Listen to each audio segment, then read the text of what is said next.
this is what a Gmat scoring chart looks like, right?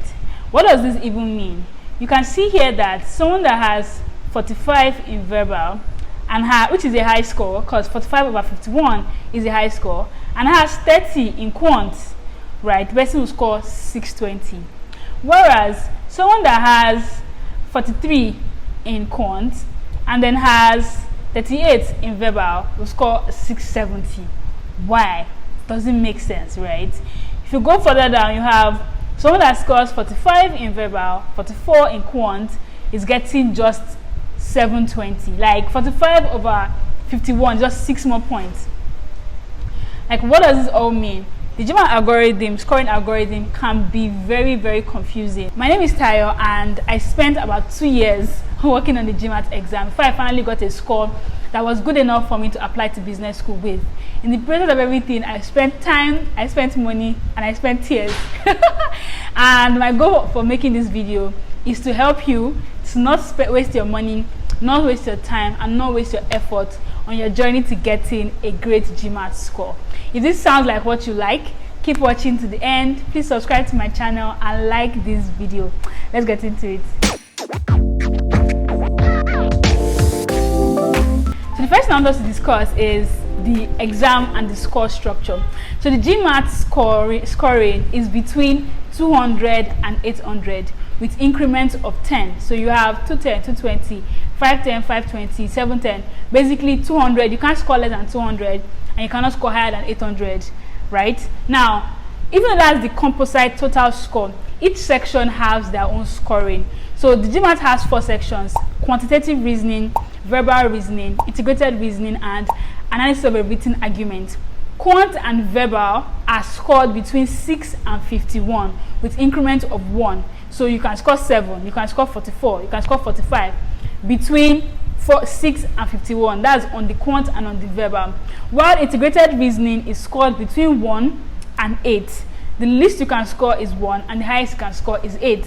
While for AWA, it's scored between 0 and 6.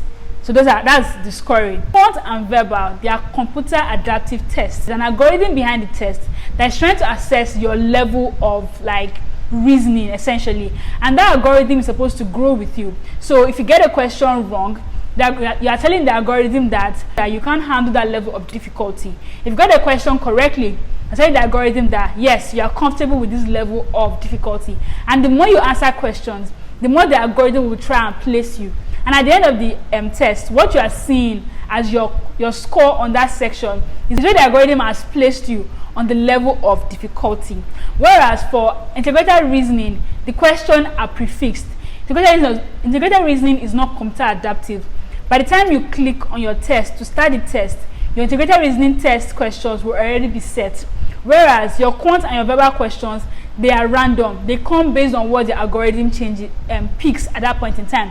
That means that 2 people writing the Gmat test side by side on the same day at the same time will not see the exact same questions. The AWA is an essay type test, and you just write it on that day, but your score does not come in until I think 10 days later. That's when your AWA score comes in. On the exam day, when you are done with your exam, you will immediately see your quant, your verbal, and your IR score. And you also see your composite score. The AWA does not contribute to your composite score. When I say composite score, I mean that score that is between 200 to 800. So whether you score 600, you score 720, you score 760, the AWA does not contribute to that score, but it's still important in your admissions. Let's talk about the questions. One thing you need to know about the questions on the Gmat is that about 25% of questions you are going to see on the Gmat are experimental questions. That means that they are not real questions. They don't contribute to your score. So on the quant, about 9 questions don't contribute to your score. Whether you get them or you don't get them, it does not do anything to your score. On the verbal, you have about 11 questions that does not do anything to your score. What does this mean? This means that those questions, you don't even know them. You won't be able to identify them in the middle of your test. You won't know whether the what you just got correctly, is an experimental question or not. So ignore it, but keep it at the back of your mind. So now I'm going to focus on the computer adaptive questions, quant and verbal. One thing to know about them is that not all questions on those tests are created the same way. Let me explain it to you. On your typical test, typical exam test or typical any other test that you do, each question carries the same point. So that means if you have 100 questions on the test, if you get an 80 correctly, you will score 80 over 100 and you would have passed that test. But the way the Gmat works is that all questions are not created equally. Some questions are harder than some other questions. Some questions are very easy, some are medium, they have like medium level of difficulty, while some are very hard. And I'm going to take you into the back of my own Gmat actual real test, because at the end of the Gmat I ordered my ESR, so I'll show you how that is done in a future video. So you want to subscribe so you don't miss it when it comes out. That's what I'll say. So what that means is that if there are 51 questions on the Gmat, if you score 45 over 51 in, let's say, quant, it doesn't mean that you got 45 questions correctly. Think about it this way: the quant has about 30 questions or 36 questions, if I remember correctly, but you have scored over 51. That means that each question is scaled. Another thing you need to know about the question as well is that the question you see next is dependent on how you answer the previous question. Let me explain like this. When you start writing the test, the first few questions you are going to see are going to be medium level difficulty. Now, if you get those questions correctly, the Gmat algorithm will begin to give you harder questions, because you've told the algorithm that I'm good, I can handle medium level difficulty questions.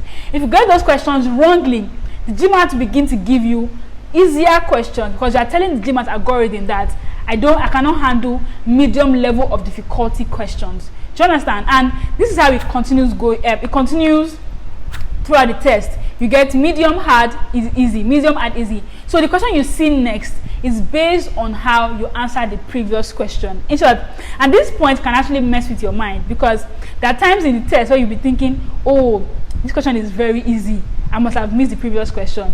Don't think about it, but you should also know it. And this is also very key, because research has shown that if you miss, I think, about 10 questions consecutively, that's literally the end for you on the Gmat, because all you will see are the easy questions. And the way it works is that if all you see are easy questions, you can get all those easy questions correctly, but your score will be very low, because the Gmat has shown that, because you've shown the algorithm that you can only handle easy type of questions. So what that means for you is that harder questions add more to your entire score. So on quant, right, if you get harder questions correctly, they add more to the overall score you're going to get on that quant section.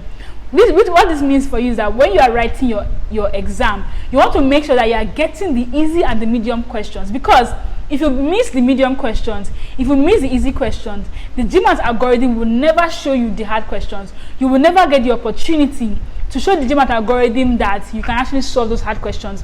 You want to get the easy questions in the bag. You want to secure them. Make sure that if they wake you up from sleep and they give you an easy question, they give you a medium level of difficulty question, that you can get it. Do you understand? Don't focus too much on the hard questions, because if you are just getting easy and medium, you still get a very good Gmat score. Now, let's talk about another thing, which is score versus percentile. One thing again about the Gmat is that you may have scored 46 in quant, and then you'll be shocked to find out that you are in the 45th or 54th percentile. What does this even mean? Okay, so percentile ranking is that the Gmat compares your score with everybody that has taken the Gmat over the past 3 years. So if you score 46, Gmat will compare you against everybody that has taken Gmat in the past 3 years and what they scored. But your percentile is determined by how many people did you score higher than in the Gmat. Remember I told you in the previous video that getting admission to MBA programs is a competition. If you've not seen that video, I'm going to link it here. You want to go and watch that and get your mindset straight. So don't be shocked.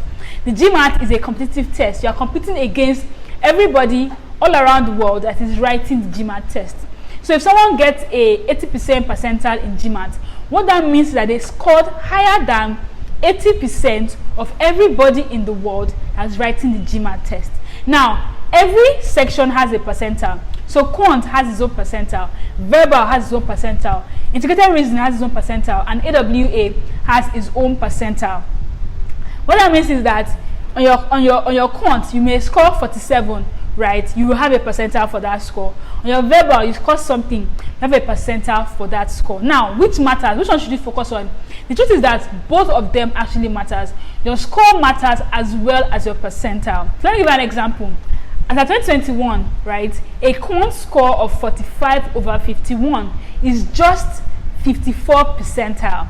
That means that when they compare that score against everybody in the world that wrote that test, you just scored a little bit above half of the population. So your score is really high, but your percentile is just average. Whereas on the verbal, a score of 45, the same 45 that we had in quant, is 99 percentile.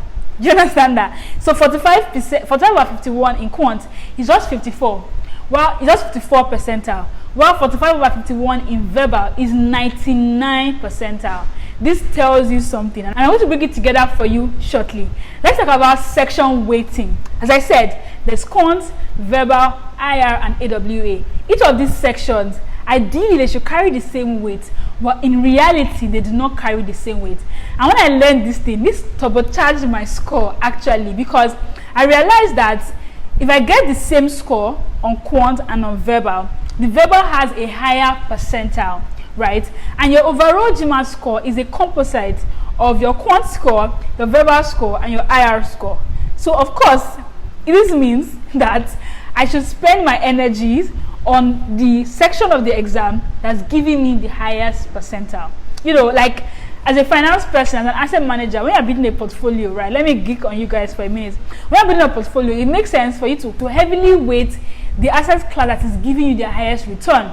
The same way for me in the Gmat. This told me that I need to have a high quant score, but I should not worry about my quant percentile, but I need to have a good verbal score that has a high percentile. What that meant for me was I began to accelerate my effort on the verbal. I spent all my efforts, like the last time I took the Gmat, I made sure that I spent all my time on the verbal. I improved my sentence correction, I improved my critical reasoning, I improved my reading comprehension, and I was able to get a quant score of 45 over 51, which unfortunately was just 54%, but I got a verbal score of 40 over 51, which puts me in the 90th percentile. In the composite score, I was in the 85th percentile of everybody in the world that wrote the Gmat that year. So the last part of the algorithm I want to discuss with you today is timing. Timing on the Gmat is everything. If they gave you the Gmat test without a time constraint, everybody will get high scores. But they know that these questions are actually relatively easy, so they put a time constraint to it. On the Gmat, for the quant section, you want to solve every question in under 2 minutes. While for the verbal section, you want to solve every question in under 1 minute 45 seconds. I know, it sounds crazy. Like, how am I going to read a whole passage and pick the right answer in 1 minute 45 seconds? But it's doable. On the Gmat as well, another thing I learned that really turbocharged my score was timing strategies. See, the Gmat is a test of executive reasoning skills. The Gmat wants to think like a manager. If you're a manager of a company, there are a million and one ways in which you can direct your company's strategy, but you have a limited resource. What that means is that you need to employ executive reasoning skills in choosing how you apply, your resources to get the best outcome. It's the same thing for the Gmat. On the Gmat, time is a very, very limited resource. What that means is that when you're writing the Gmat test, you want to make sure that you are not wasting time. Once you have passed 2 minutes on a question, you want to ignore that question and move on. In short, there's a Gmat strategy that is called the Triad Strategy, in which you are actually advised to pick any answer question. It doesn't matter if you are sure or not, just pick anyone and move on. Once you know that you cannot solve a question, pick any answer choice and move on immediately, because the last thing you want to do on the Gmat is to spend 5 minutes. you want to spend 5 minutes on a question that is already taking away your score. The algorithm is checking you on how many questions did you get correctly, how fast did you solve each question, and how difficult was the question that you got correctly. When it comes to timing, you want to achieve an even pace. You don't want to spend 5 minutes on one question and 1 minute on another question and 3 minutes on another question. You want to have an even pace throughout the question. So you really want to learn how to manage your time in the Gmat test. And the good news is that I've got you, right? I have a video coming up about timing on the Gmat and the specific time and how to manage your time like during the test. Because when you're working on the test, you can't be, you have a part of your mind is solving the question, a part of your mind is looking at the clock. You want to have your timing on autopilot. You want to lock in your timing game way before the Gmat test day. And I have a video I'm going to share with you how I did that. The timing brackets you want to make sure you are in per question. So if you don't want to miss that video, you know what to do now. Press the subscribe button, subscribe to my channel, and please give this video a thumbs up so that YouTube can recommend my video to more people and I can have money to pay for business school. Okay? If this video was very helpful to you, thank you so much for watching. Please leave me a comment in the comment section. Tell me, what do you think about this crazy algorithm, right? And what is something you want to learn more about the Gmat, and I will definitely make a video about it. Thank you very much. Bye.